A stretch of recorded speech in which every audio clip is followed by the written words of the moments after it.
The knock came at exactly 9:17 p.m. Slow, deliberate, like someone who believed they still had the right to enter. Lena Whitmore didn't rush to open the door. She was standing in her tiny Queens apartment, one hand resting on her old kitchen counter, the other wrapped around a lukewarm Starbucks cup she'd forgotten to drink. Outside, the city hummed like nothing had ever changed. But everything had. 3 years ago, this same man had walked out of her life and taken everything with him: her reputation, her career, her name in the financial world. And now, he was back. She opened the door. Adrian Cross stood there in a tailored charcoal coat, the faint gleam of a Rolex catching the hallway light. He looked exactly the same, composed, confident, untouched by consequences, like the past had only happened to her. "Lena," he said, as if her name still belonged in his mouth. She didn't answer. She stepped aside. He walked in without asking. That was the first thing she noticed. He still moved like this space was his. He placed a thick envelope on her small dining table, right beside her closed MacBook. "I won't take much of your time," he said smoothly. "There's just something I need you to sign." Lena glanced at the envelope but didn't touch it. "How much?" she asked quietly. Adrian smirked, like he'd expected resistance, but not intelligence. "5,000, he said. "Cash. No complications." Silence stretched between them. $5,000. That was what he thought she was worth now. That was what he thought would buy her silence. Slowly, Lena reached forward and opened the envelope. She flipped through the bills, her expression unreadable. Then she looked up at him, calm, steady, almost curious. "Adrian," she said softly, tilting her head just slightly, "what exactly do you think you're buying from me?" And for the first time since he walked in, he hesitated. 3 years earlier, Lena Whitmore had walked out of a glass office tower on Park Avenue with nothing but a cardboard box and a reputation already ruined. No one looked at her. That was the worst part. Not the whispers, not the headlines, not even the accusation that she had mismanaged sensitive financial data. It was the silence. The way people who once smiled at her now avoided eye contact, like she had become something contagious.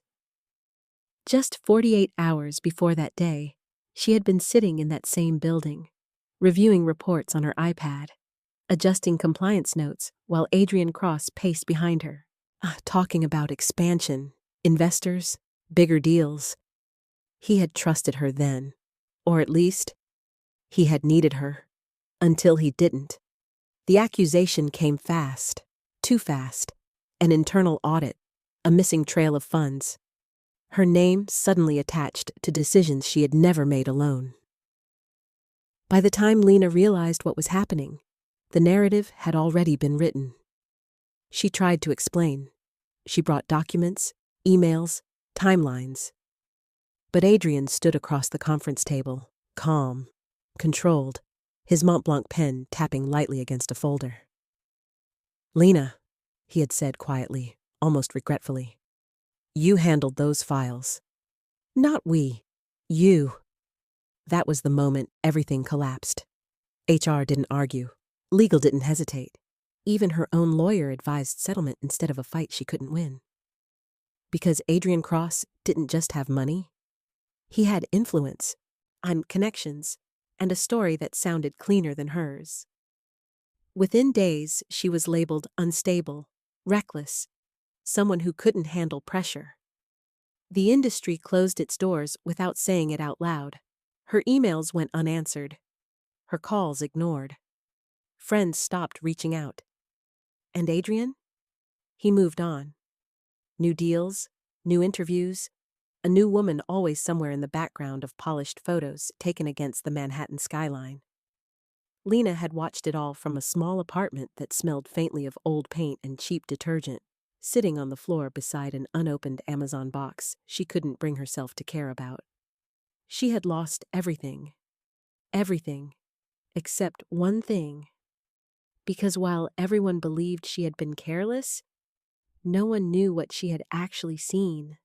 And more importantly, no one knew what she had quietly done before everything fell apart. It hadn't been a mistake. That was the part no one ever questioned, because Adrian made sure they didn't. Everything about that week had been too clean, too precise, too perfectly aligned against Lena. The missing funds didn't just disappear, they were rerouted, layered, hidden behind shell movements that looked legitimate if you didn't know where to look. But Lena knew, because she had built half of the structure herself. Late nights in their old penthouse, her MacBook glowing against the dark while Adrian slept upstairs, she had mapped out the compliance pathways, the protective buffers, the silent fail-safes meant to keep everything legal, or at least untouchable. She remembered the exact moment things shifted. It was a Tuesday, rain hitting the windows. Adrian unusually tense. He had handed her a folder, thick, unorganized. "Just clean this up," he said, loosening his tie. "We need it ready before the audit window." At first, it looked routine. Transfers between entities, adjusted holdings, a few aggressive but not illegal moves until she saw it. A sequence buried deep in the reports, money moving in a pattern that didn't match any declared strategy. Not random, intentional, and dangerous. Lena had felt it immediately, that quiet tightening in her chest, the instinct that something was off. She didn't confront him, not yet. Instead, she kept working, carefully, quietly. She reorganized the documents, corrected visible inconsistencies. And then, almost as an afterthought, she adjusted one clause in a secondary agreement tied to the holding structure. Just one line. A failsafe. A legal trigger that would shift control if certain irregularities were ever detected. It was subtle, buried, invisible to anyone not looking for it. Even Adrian. Especially Adrian. At the time, she told herself it was just caution. A way to protect both of them. Because no matter how distant he had become, she still believed they were on the same side. She didn't know that within days, he would use that very structure to destroy her. And she definitely didn't know that the one thing he overlooked would become the only thing he could never take back. The night everything broke didn't start with shouting. It started with quiet. Lena still remembered the sound of the elevator opening onto their penthouse floor, the soft chime that used to feel like coming home. That night, it felt different. Cold. She stepped inside, rain still clinging to her coat, her fingers tight around her iPhone. The city lights spilled through the glass walls, painting everything in gold and shadow. Adrian was already there, standing by the window, back turned, waiting. "You're late," he said, without looking at her. "I stayed to review the files," Lena replied carefully.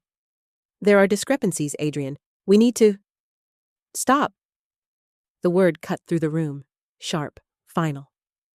He turned slowly, his expression unreadable, but his eyes, distant, detached. For a second, Lena felt something unfamiliar.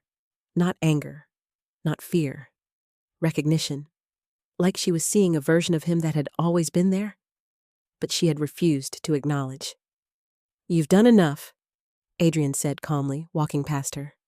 "Legal will handle the rest." "Handle what?" Her voice tightened. "This isn't just paperwork. There are transfers that don't make sense. If this gets flagged—" "It won't." He said it with absolute certainty. And that was when Lena understood. Not everything, but enough. You already knew, she whispered. Adrian paused, just for a fraction of a second. But it was enough. That hesitation told her everything he didn't say. The room suddenly felt smaller, the air heavier.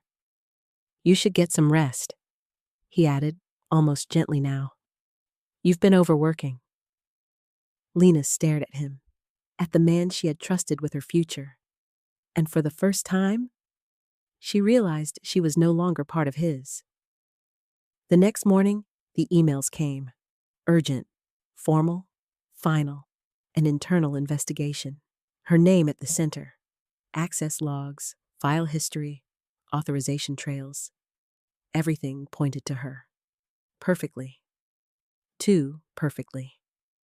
By noon, security escorted her out. No shouting, no explanation, just quiet, again. And as the elevator doors closed, Lena caught one last glimpse of Adrian standing in the distance. Watching. Not surprised, not conflicted, just certain. Like everything had gone exactly as planned. Sophie Laurent didn't belong in Lena's world anymore. And yet, there she was.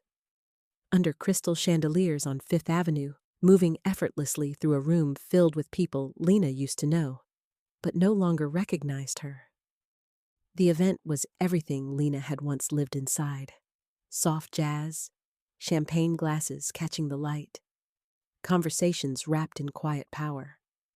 Lena almost didn't come, but something told her she needed to see it again, to feel it, to remember exactly what had been taken from her. She stood near the edge of the room, a simple black dress, nothing loud, nothing designed to compete, just enough to exist without apology. That's when Sophie noticed her. It wasn't immediate. At first, Sophie was laughing beside Adrian, one hand resting lightly on his arm, her Cartier bracelet glinting as she spoke to a group of investors.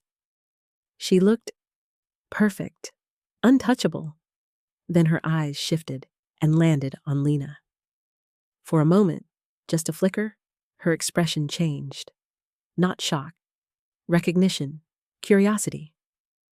Sophie excused herself and walked over, heels clicking softly against the marble floor. Up close, she was even more composed, controlled. Lena Whitmore, she said smoothly, offering a polite smile. I've heard about you. Lena didn't return the smile. I'm sure you have. Sophie tilted her head slightly, studying her. There was no pity in her eyes. No cruelty either. Just calculation. You were very important once, Sophie added, her voice almost thoughtful. It's rare people disappear that completely. The words should have stung, but they didn't, because Lena wasn't listening to what she said. She was watching how she said it, and something didn't match. Sophie wasn't relaxed, not entirely. There was tension beneath the surface. Hidden well. But there. You seem disappointed, Lena said quietly. That made Sophie pause, just briefly. Then she smiled again, but this time it didn't reach her eyes. Not disappointed, she replied. Just interested. Across the room, Adrian was watching them now. Sharp, alert, like something had shifted that he didn't control. Lena held Sophie's gaze a second longer, and in that silence, she realized something unexpected. Sophie Laurent wasn't just standing beside Adrian. She was studying him too. And suddenly, for the first time, Lena wasn't the only one in that room hiding something. Daniel Hayes didn't look like someone who saved people. That was the first thing Lena noticed when she saw him again. No dramatic entrance. No urgency. Just a man sitting quietly at a corner table in a midtown cafe.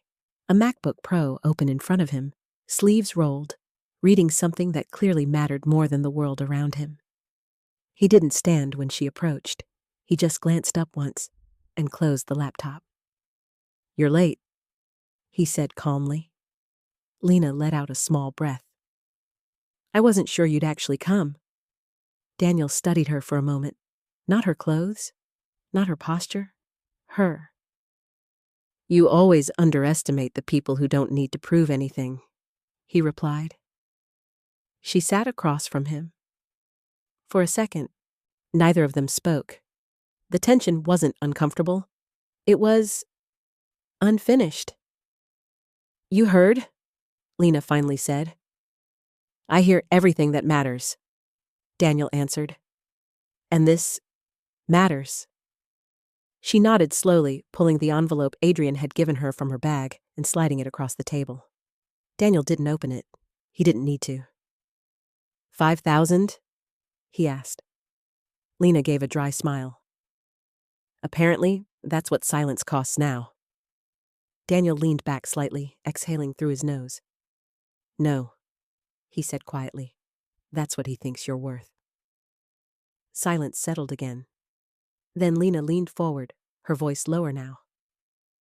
He thinks I don't know. Daniel's eyes sharpened.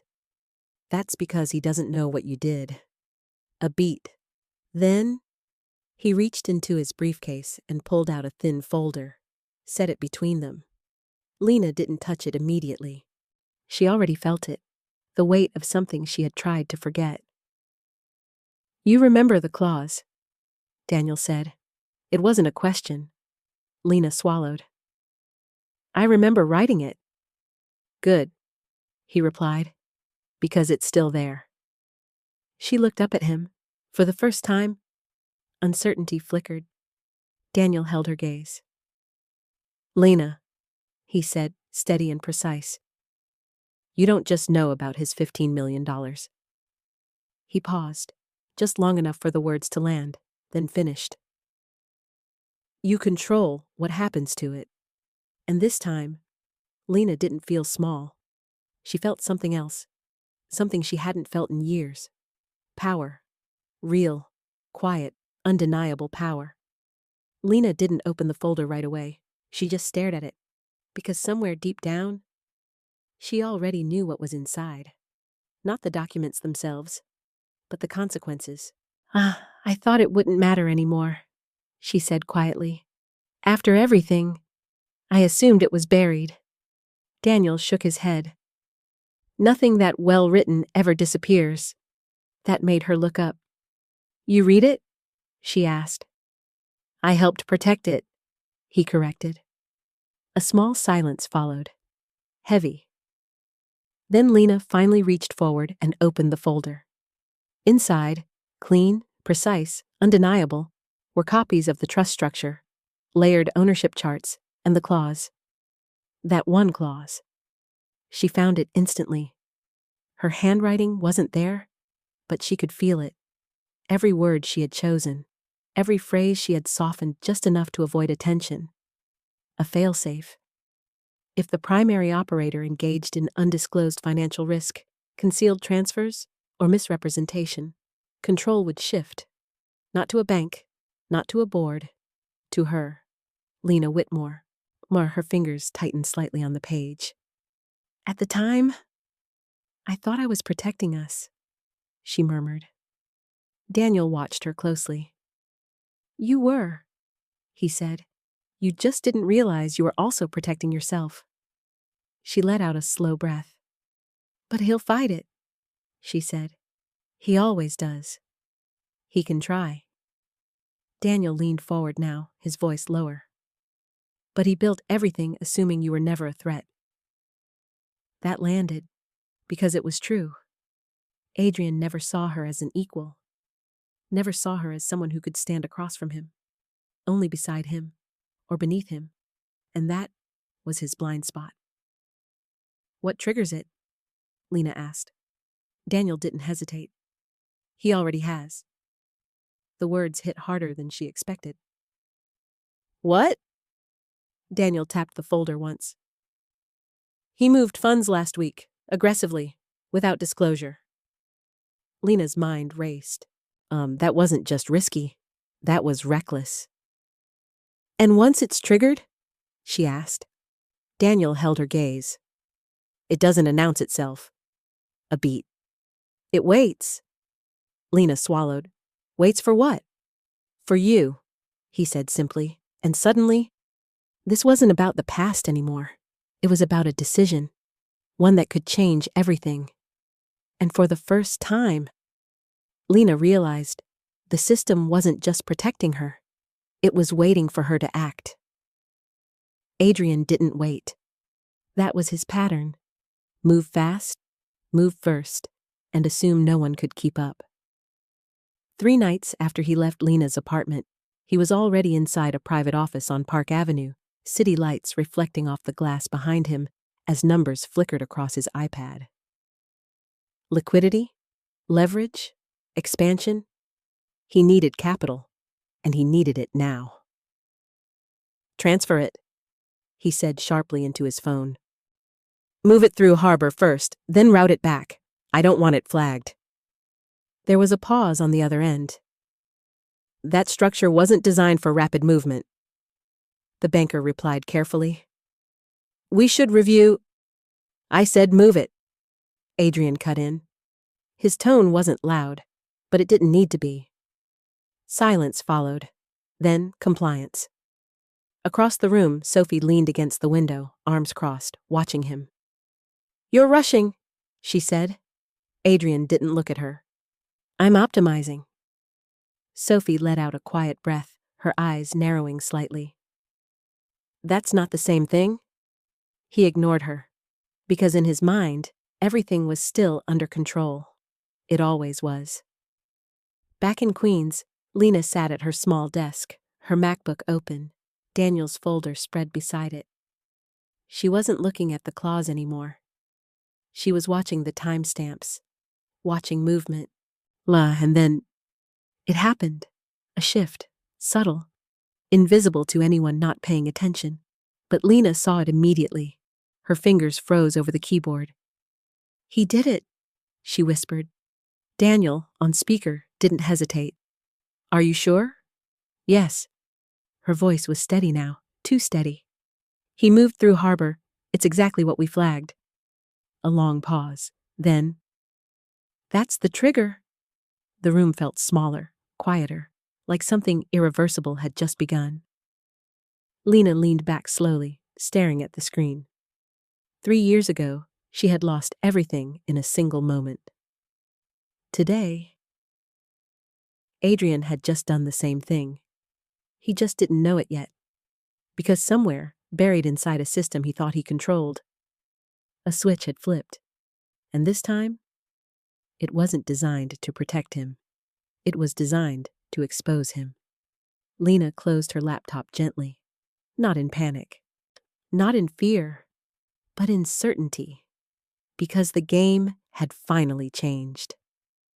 And for the first time, Adrian wasn't the one making the next move. Sophie Laurent had never trusted easy money. That was why she noticed the shift before anyone else did. It wasn't obvious. Not to the investors laughing over champagne. Not to the assistants checking schedules on their iPhones. Not even to Adrian, who was too focused on control to recognize when it started slipping. But Sophie saw patterns, and patterns were changing. She stood alone on the balcony of a private lounge above Madison Avenue, the Manhattan skyline stretching endlessly in front of her, her reflection faintly visible in the glass. Behind her, Adrian was on another call, pacing, tense. You told me it was clean, she heard him say, his voice lower than usual. No, I don't care what the system flagged. Fix it. Sophie didn't turn around, but her fingers tightened slightly around the stem of her glass. Flagged. That word didn't belong in Adrian's world. Not like this. When he ended the call, she finally spoke. What's going on? Adrian exhaled sharply, running a hand through his hair. Nothing. Just delays. Sophie turned now, studying him. She had built her entire career reading men like Adrian, knowing when they were winning, and when they were pretending to. And this wasn't confidence. This was strain. "You're moving too fast," she said quietly. "I told you, I'm optimizing." "That's not what I'm asking." A pause. Then she stepped closer, her voice softer now, but sharper underneath. "What aren't you telling me?" Adrian's eyes flickered, just for a second. But Sophie caught it. And that was all she needed. Because in that moment, she understood something crucial. He didn't have full control. Not anymore. Later that night, alone in her apartment, Sophie opened her laptop. Not to check messages. Not to scroll. But to dig. Files, connections, names, and then she saw it. A structure she hadn't noticed before. Layered. Quiet. Hidden behind everything Adrian had shown her. And at the edge of it, a name. Lena Whitmore. Sophie leaned back slowly, her expression changing. Not anger, not jealousy, something else, interest, because suddenly, this wasn't just a relationship, it was a game. And for the first time, Sophie realized Adrian wasn't the only one playing. And Lena? She wasn't the woman who lost. She was the variable no one had accounted for. The ballroom at the Plaza Hotel shimmered like nothing had ever gone wrong in the world.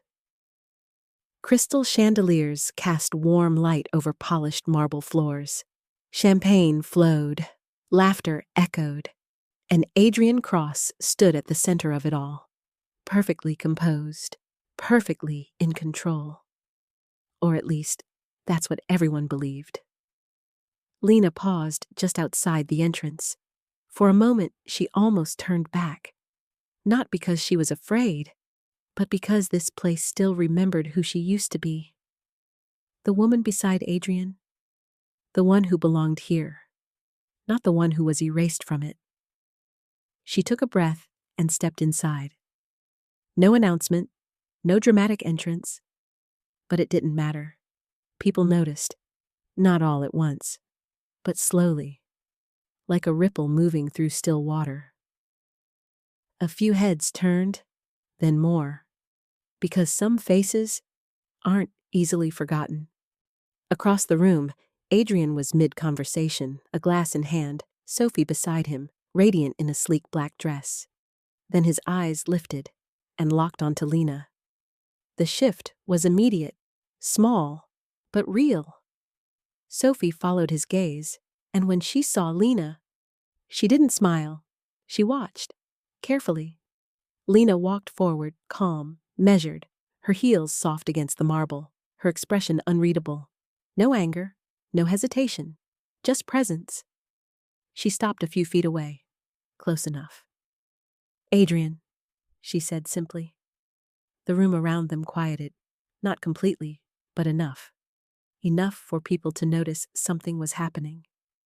Adrian recovered quickly. Of course he did. "Lena," he replied smoothly, though his grip on the glass tightened just slightly.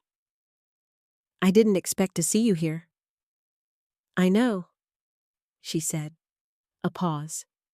Then she turned her gaze briefly to Sophie. "Neither did I." Sophie met her eyes without flinching, but she didn't interrupt. Not this time. Lena looked back at Adrian. Her voice stayed soft, controlled, but every word landed. "Tell me something," she said. He didn't answer, didn't move, didn't blink. And then she tilted her head just slightly, the same way she had in her apartment, the same quiet calm. "Are you absolutely sure," she continued, "that everything standing around you tonight actually belongs to you?" Silence, not loud, but heavy, and for the first time, in a room where Adrian Cross had always owned every moment. He didn't have an answer, and worse, people were starting to notice. The silence didn't break all at once, it fractured. A whisper here, a glance there. A subtle shift in posture from people who suddenly realized they might be witnessing something important. Adrian forced a smile. The kind he used in interviews. Controlled, polished, empty. "Lena," he said lightly, raising his glass just slightly. This isn't really the place. For honesty? She interrupted, still calm. The interruption was soft, but it landed harder than anything loud could. A few people nearby turned fully now. Sophie didn't move. She was watching Adrian, not Lena. That was the first crack. Adrian lowered his glass slowly.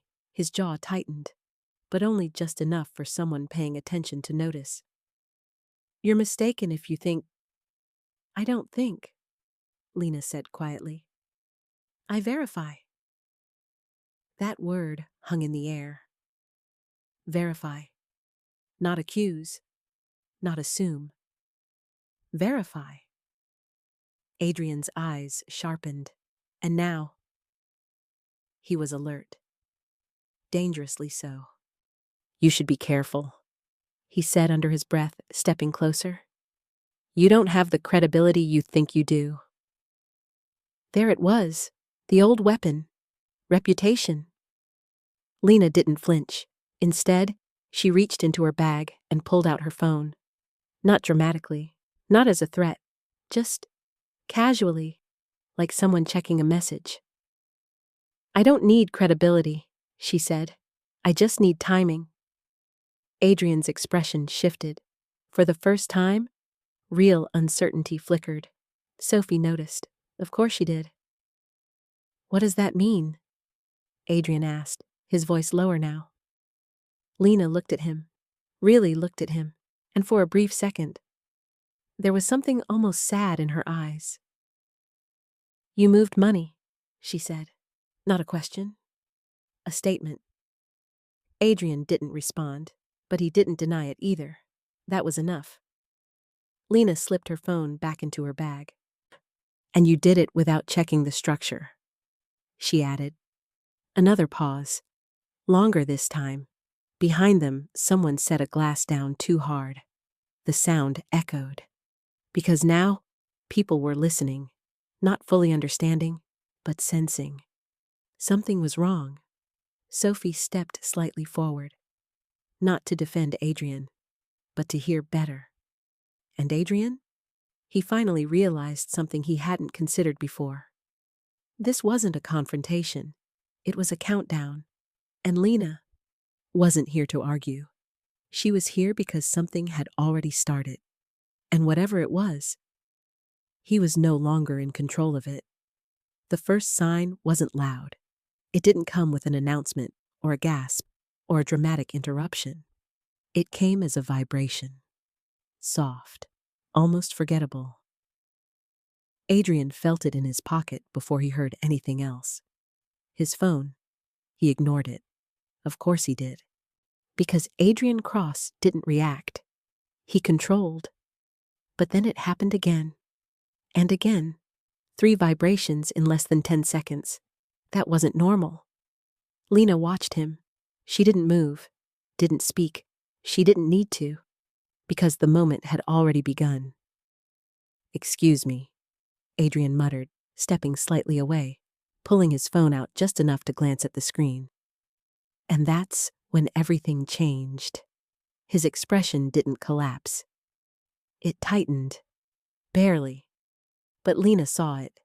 Daniel would have seen it. And now, Sophie saw it too.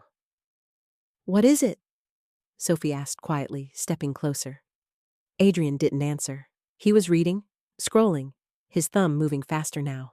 Emails, alerts, notifications stacking on top of each other. Subject lines repeating. Due urgent. Account review required transfer. Flagged. Immediate response needed compliance. Hold initiated. For the first time that night, Adrian's breathing shifted. Subtle, but real. This is nothing, he said quickly, locking his phone. Just a system delay. But it was too fast, too rehearsed, and Sophie didn't believe him. Neither did Lena. Across the room, one of Adrian's investors checked his own phone. Then another. Whispers began.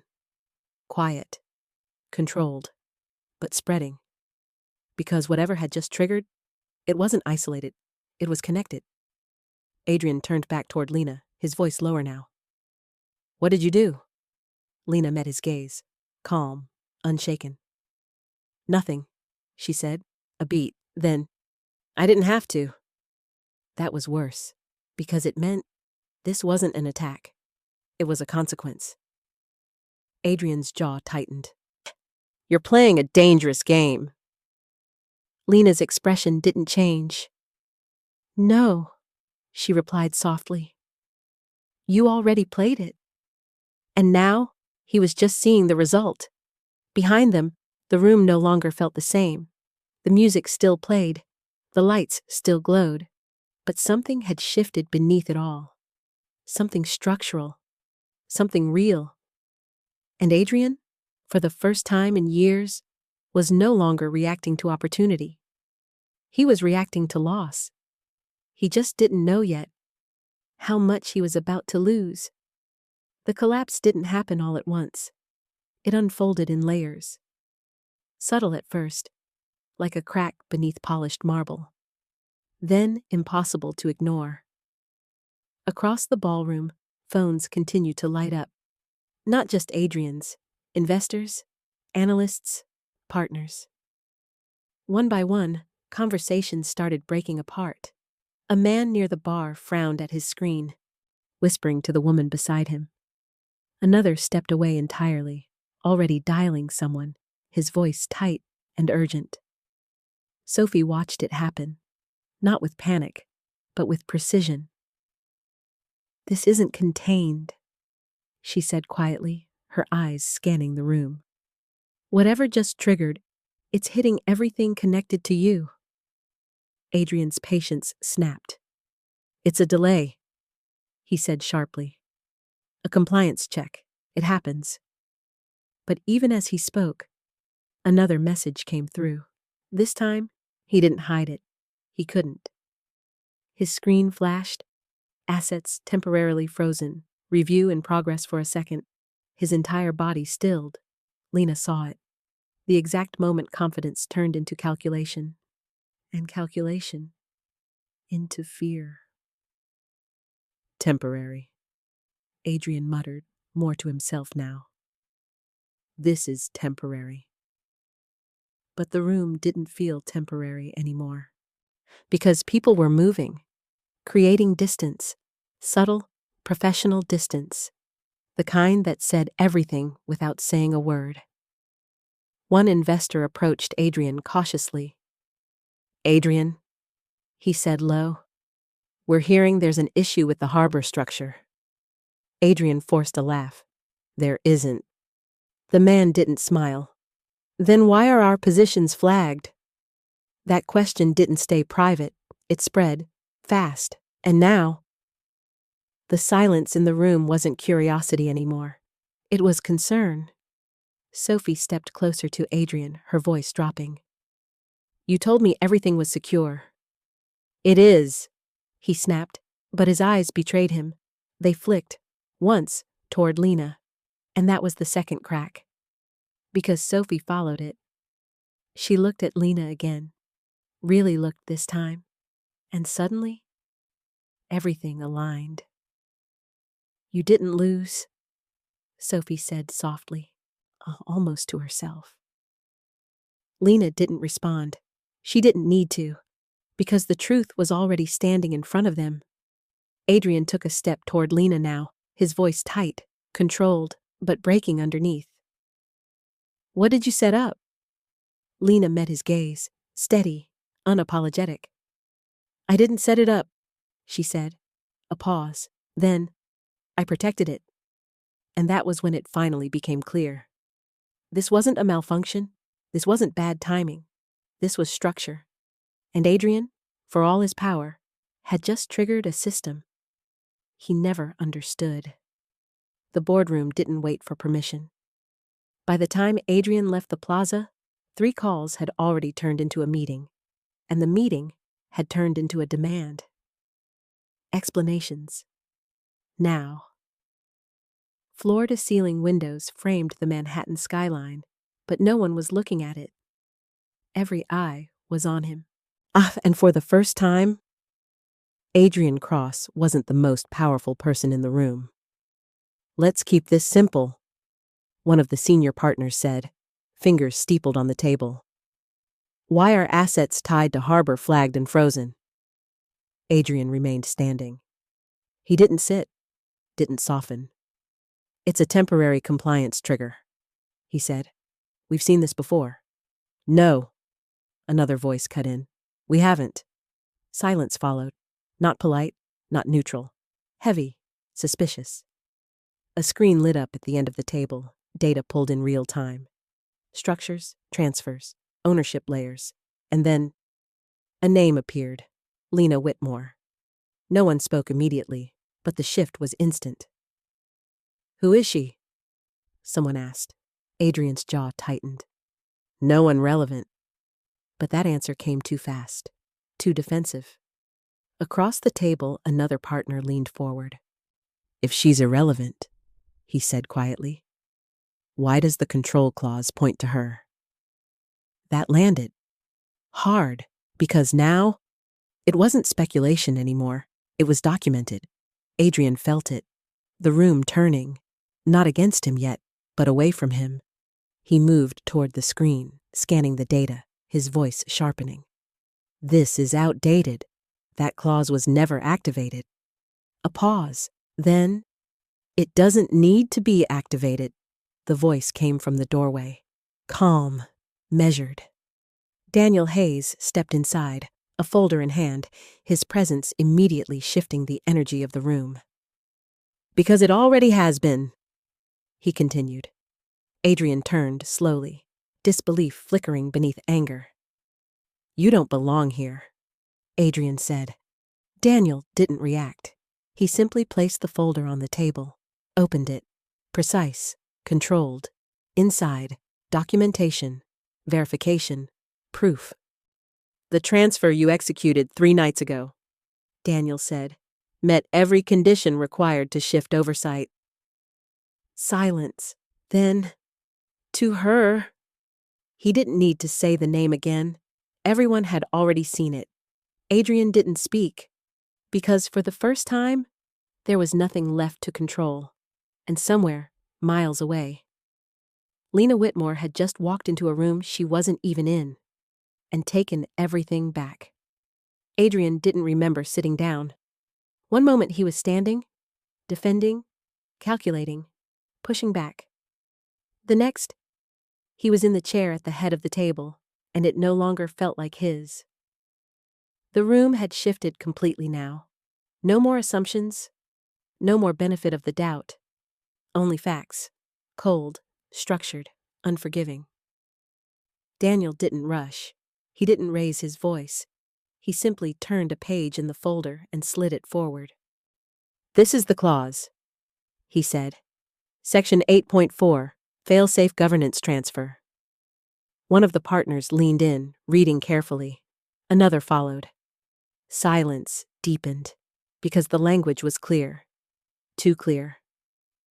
If the primary operator engages in undisclosed financial risk or unauthorized capital movement, Daniel continued, control shifts to the secondary oversight holder.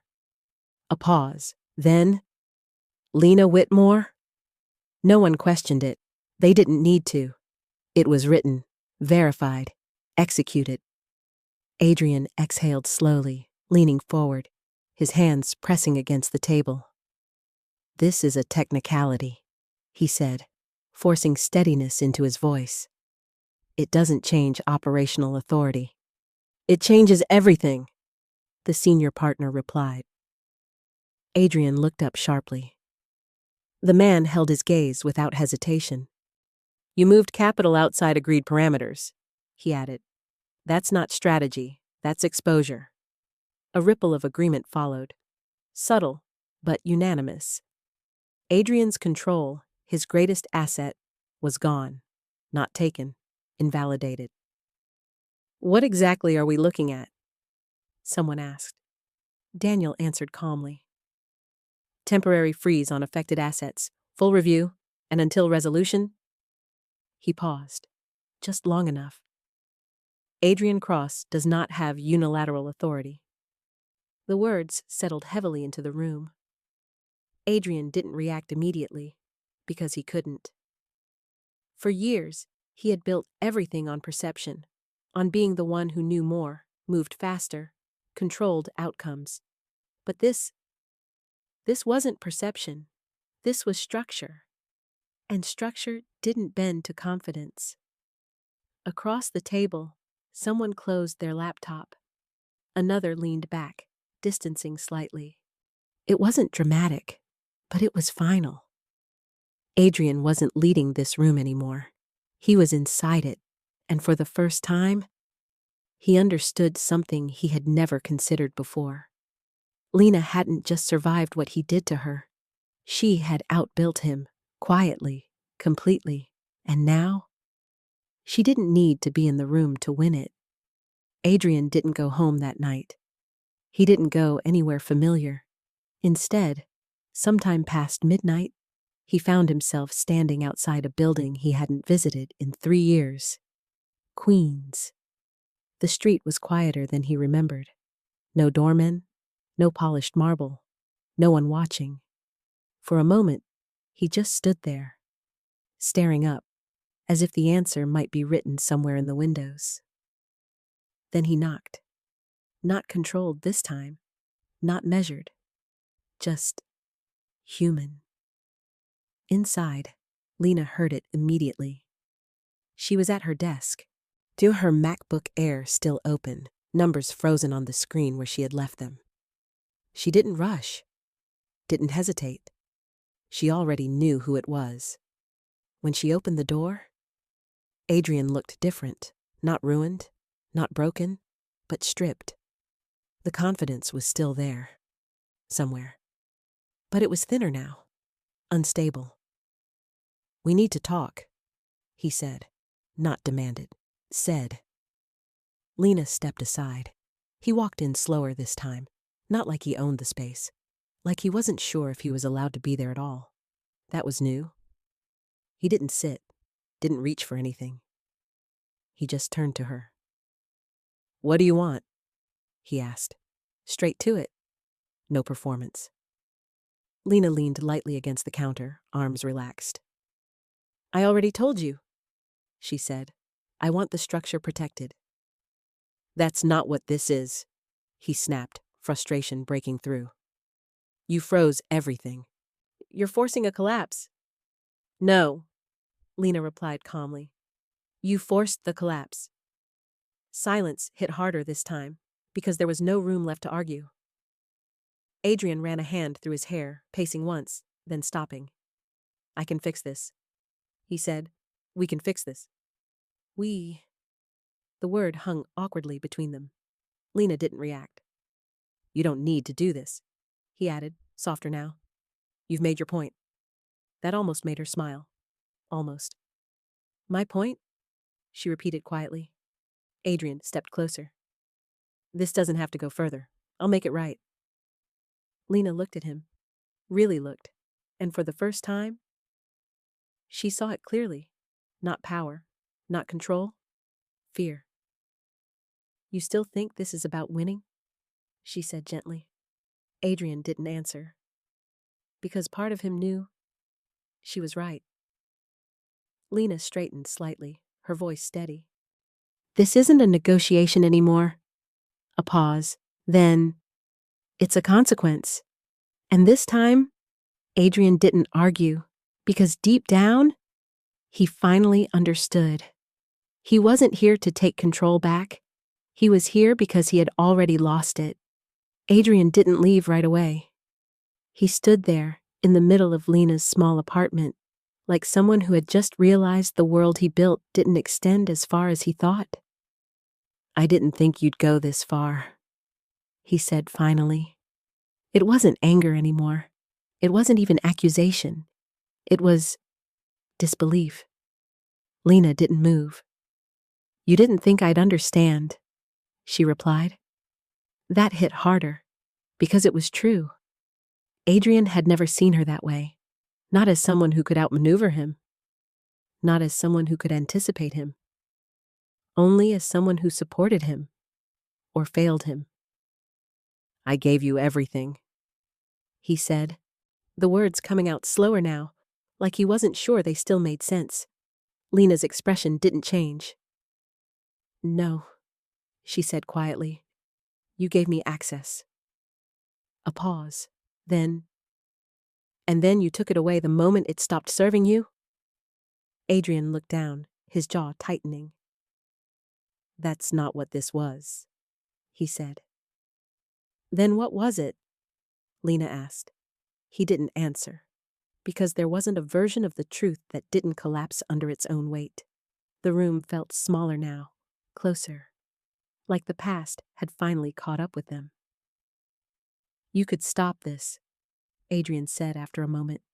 "You still can?" There it was again. Control.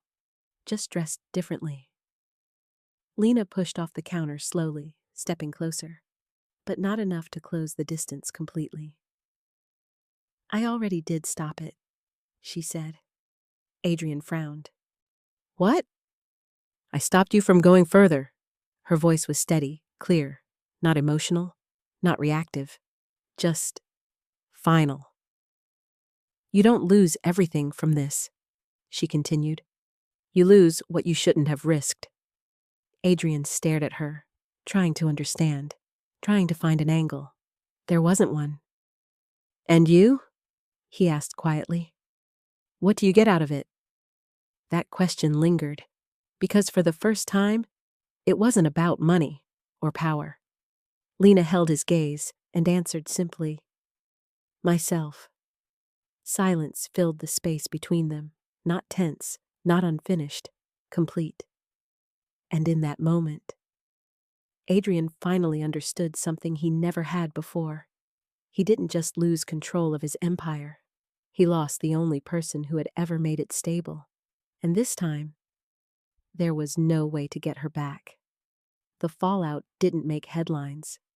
It didn't explode across news sites or trend online. Because in Adrian Cross's world, real damage never needed attention. It spread quietly, and it spread fast.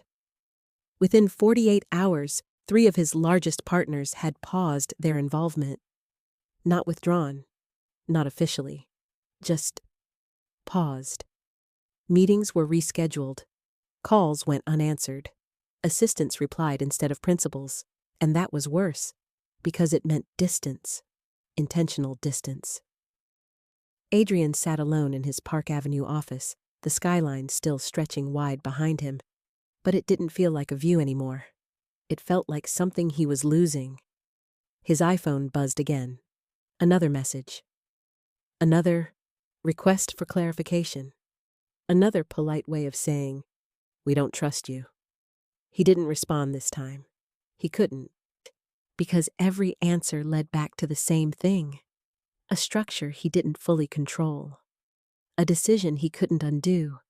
And a woman he couldn't outmaneuver. Across the city, Sophie packed quietly. No drama, no confrontation. Just a suitcase laid open on a hotel bed at the Ritz-Carlton. She folded her clothes with the same precision she used in everything else. Controlled, efficient, final. Adrian stood in the doorway, watching her. "You're leaving?" he asked. Sophie didn't look up. "You already did," she replied. That stopped him. She zipped the suitcase slowly, then finally met his eyes. "I thought you were building something," she said. "But you were just holding it together with confidence." A pause. "And confidence doesn't survive exposure." Adrian stepped forward. "This isn't over." Sophie shook her head. "It is for me." She walked past him, no hesitation, no regret, because for the first time, she wasn't interested in winning anymore. She was interested in not losing. The door closed behind her, and just like that, Adrian Cross stood alone. No partner, no certainty, no control, only the echo of everything he had built, starting to collapse inward. And somewhere, far from the glass towers and polished floors, Lena Whitmore was no longer looking back, because the part of her that once needed to was already gone. Lena didn't celebrate. That surprised people the most. There was no announcement, no victory post, no sudden shift into the kind of life she had once been pushed out of. Instead, she moved quietly, deliberately, like someone who understood that real power didn't need to be seen to exist. 3 weeks after the freeze, the structure was stabilized, reviewed, rebalanced, and this time, transparent. Daniel sat across from her in a conference room on Madison Avenue, a single folder between them. "No outstanding exposure," he said. "Everything's clean now." Lena nodded slowly, absorbing it. Not the numbers, the meaning. For the first time in years, nothing was hanging over her. "What happens to him?" she asked. Daniel didn't rush his answer. "He'll recover," he said, "but not like before." A pause. "He won't lead anything significant again." Lena looked down briefly, not out of sympathy, but understanding. That was enough. She didn't need more. Daniel studied her for a moment. "You could take a larger position," he added. "Full operational control. This could be yours." Lena let out a small breath. 3 years ago, that offer would have meant everything. Now, it meant something different. "I don't want his life," she said. Daniel's expression softened slightly. "I didn't think you did." Instead, Lena opened her own folder. A proposal. Simple, structured. Bennett Advisory. Her name, her work, her rules. "I want this," she said. Daniel glanced over it, then looked back at her. And for the first time, there was something unguarded in his expression. Not strategy, not calculation. Respect. "You've already built it," he said quietly. Lena smiled. Just a little. "Not yet." A pause. Then she stood. Not rushing, not hesitating. Just moving forward. Because this time, she wasn't rebuilding from loss. She was building from truth, and that changed everything. Behind her, Manhattan still moved at the same relentless pace. Deals rising, deals falling. But Lena Whitmore was no longer trying to keep up with it. She had stepped into something steadier, something real, and for the first time, what she was building couldn't be taken from her. The morning felt different, not louder, not brighter, just lighter. Lena stood by the window of her new office, a quiet space overlooking a stretch of Manhattan that no longer intimidated her. It didn't define her anymore. Her name was on the glass behind her now. Bennett Advisory. Simple. Earned. Real. Her phone rested on the desk beside a closed MacBook Air, notifications lighting up one by one. Clients, inquiries, opportunities. But she didn't reach for it yet. For once, nothing felt urgent. A soft knock broke the stillness. "Come in," she said. Daniel stepped inside, holding 2 coffees. "Thought you might forget to take a break," he said, setting one down beside her. Lena smiled faintly. "Still think I overwork?" "I think you disappear into things," he replied. "There's a difference." She turned slightly, leaning against the desk. "You stayed," she said. It wasn't a question. Daniel met her gaze. "I never left," he answered simply. That truth settled between them, quiet but undeniable. No pressure, no expectation, just presence. Lena picked up the coffee, taking a small sip. Warm, grounding. Outside, the city moved like it always did. Fast, unforgiving. But inside this room, everything felt steady.